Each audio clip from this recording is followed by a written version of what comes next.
আরজিকর ঘটনার সময় এই বিজেপি সিপিএম এর নেতারা রাস্তায় মিছিল করে বলেছিল যে আরজিকর ঘটনার প্রতিবাদে ব্যর্থতায়, প্রশাসনিক ব্যর্থতায় বিনীত গোয়েলের অপসারণ আমরা দাবি করছি।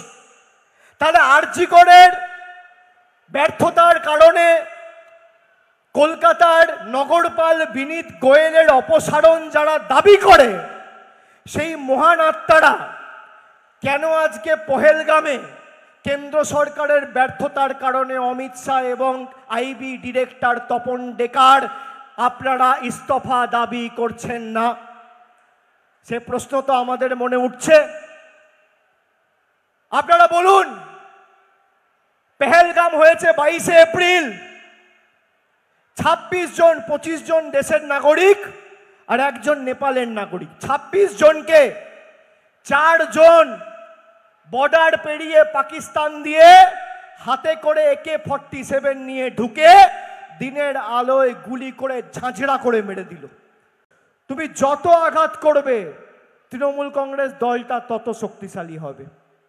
আর আমি আপনাদের কথা দিচ্ছি, 2026-এর ভোট, 2021-এ তো বিজেপির চাকাটা 77-এ আটকে গেছিল, এবার 50-এর নিচে থাকবে, কথা দিয়ে গেলাম। 2026-এর লড়াই আপনারা বলুন, যারা বড় বড় ভাষণ দেয়, আবার ডায়মন্ড হারবারে আমি কেন জিতেছি এত ভোটে সে নিয়ে আবার কেস করেছে কলকাতা হাইকোর্টে।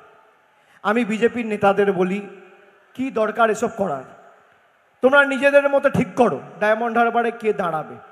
এখনো 4 বছর তো সময় রয়েছে, আবার 29-এ নির্বাচন, আবার তো 29-এ নির্বাচন লোকসভা, 4 বছর রয়েছে।